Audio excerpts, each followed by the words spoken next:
All right, music fans, welcome back. Harmless Dave here, talking real music in real time for a couple of real people out there, just like you right there, just like me right here.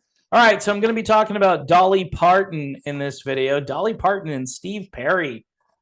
Man, anyway, if you're a country music fan and you're not a fan of country stars doing rock albums, you should check out The Wilder Blue.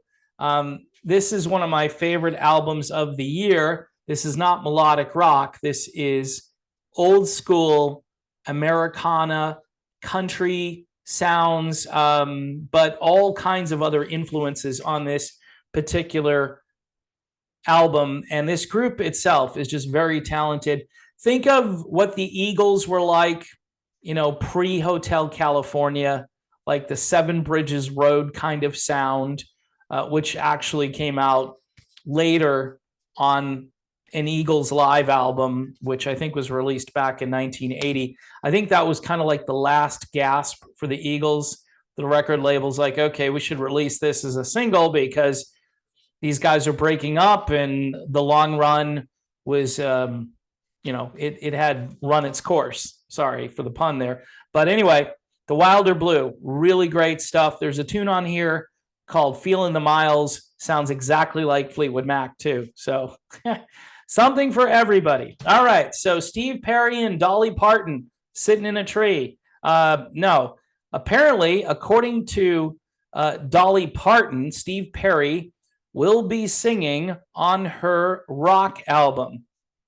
Did anyone see footage from the Hall of Fame where Dolly Parton is doing the song Jolene, a great song, and everybody is chipping in? I think you had Sheryl Crow there, and you had Pat Benatar sang a line. She sounded really great. And then you had Rob Halford from Judas Priest singing background vocals to Jolene. It was a little bit surreal. But what's interesting is that Dolly and Rob have kind of the same wardrobe.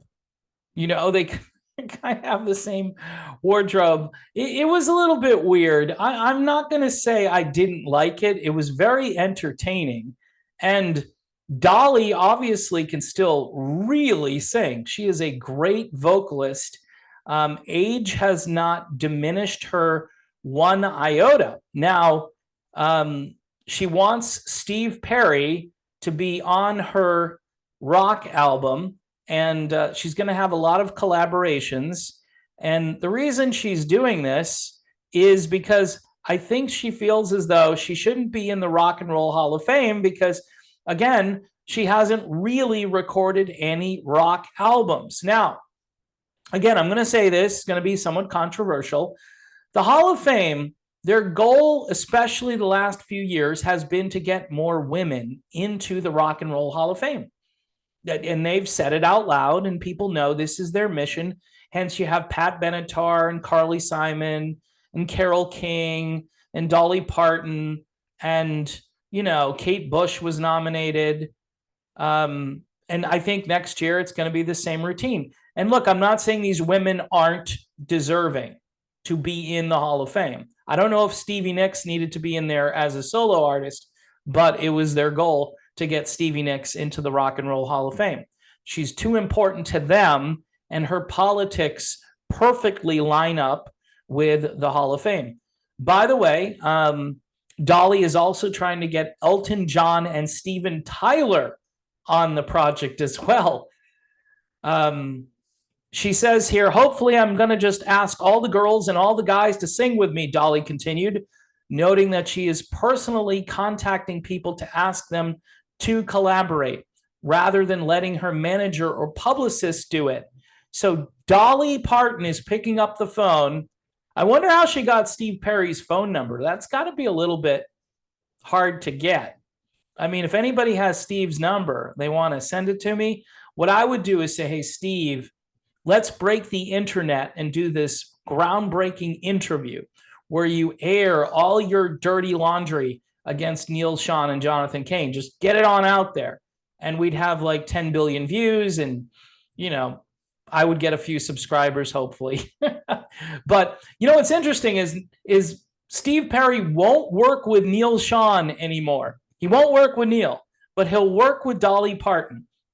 So it's stated this way, which I think is an interesting way to frame this. It says, apparently the former Journey singer couldn't resist an invitation from arguably one of the most beloved celebrities on the planet. So it's about, you know, celebrity association. It's kind of like Steve Perry when he was hanging around with movie producers and trying to understand what those people do, which I think is kind of cool and interesting. But again, for fans of Journey, for instance, the door was always open. Now, I don't think that door is ever going to open again because of the trademark lawsuit or legal battle that has ensued. But you never know. You never know. Maybe after this, Neal Schon will look at the situation and say, okay, Steve is bigger than ever now. But if he loses the trademark thing, I mean, he's certainly got the Dolly Parton thing to fall back on. I don't think it's going to make him a ton of money to sing on the Dolly Parton rock album. I think initially there'll be a lot of buzz about it. And, you know, good for Dolly Parton. Good for her, because she still feels like she doesn't belong in the Rock and Roll Hall of Fame. But she may have stolen the show at the Hall of Fame based on the footage I've seen. I mean, she may have been the toast of the entire event. And I have to say, even though she's Dolly Parton, she was probably the most normal person at the Hall of Fame. Look, congratulations to Pat Benatar.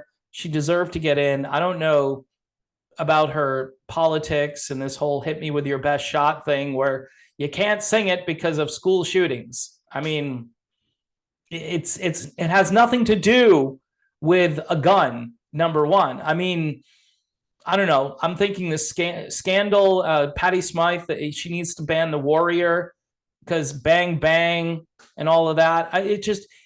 It would get ridiculous if you went down that road, because then you get to like, baby, it's cold outside. You know, you just get to pure stupidity. And people will argue with you, and you'll sit there and go, compared to some of the rap lyrics that are going on right now, have you heard a rap song lately? Anyway, I think this is interesting because it shows that Steve Perry, he's willing to throw his reputation out there, his name, his talent, his vocals, in order to be a part of a Dolly Parton album. And it's been how many years since he's been in the rock band Journey, and he held all the cards and he essentially walked away from it. You know, he was told to get lost, but he could have ran that thing for as long as he wanted to. Yes, at a certain point, you know, you can't sing separate ways anymore. You just can't do it. So if Dolly does kind of a subdued rock album, more Americana, I'm thinking, and not like Rolling Stones or Aerosmith, but you never know. There may be songs on here that are cranked up because Dolly wants to make an impact. And we'll see how she uses Steve Perry and his vocals. It may be the first time in a long time that Steve Perry sings a real rock song. So it'll be interesting to see how it all turns out. All right. So again, if you're into traditional country rock sounding stuff, a lot of 70s going on here, 70s influences, but really well put together. Check out The Wilder Blue and go stream it. But if you can buy a CD, if you can download the music and actually pay for it, I think that would help the band out a bit, as I always say you should do. Again, thanks for watching. Don't forget to subscribe. As I keep saying, subscriptions are down. Something's going on. We'll see what happens once this selection that we're having is over. Once, you know, the US selections are finished, then we'll go and take a look at things again, and I'll tell you if they've decided to turn the valve back on. But yeah, everything is down. Revenue is down. Subscriptions are down. And the only reason I'm complaining is it doesn't make a lot of sense, because typically at this time of year, I do a lot better. Going into the holiday season, advertising revenue is usually a lot, more impressive at this time of year, and it's gone in the opposite direction. So thanks for watching. For you patrons, thanks for patronizing, and I will see you soon.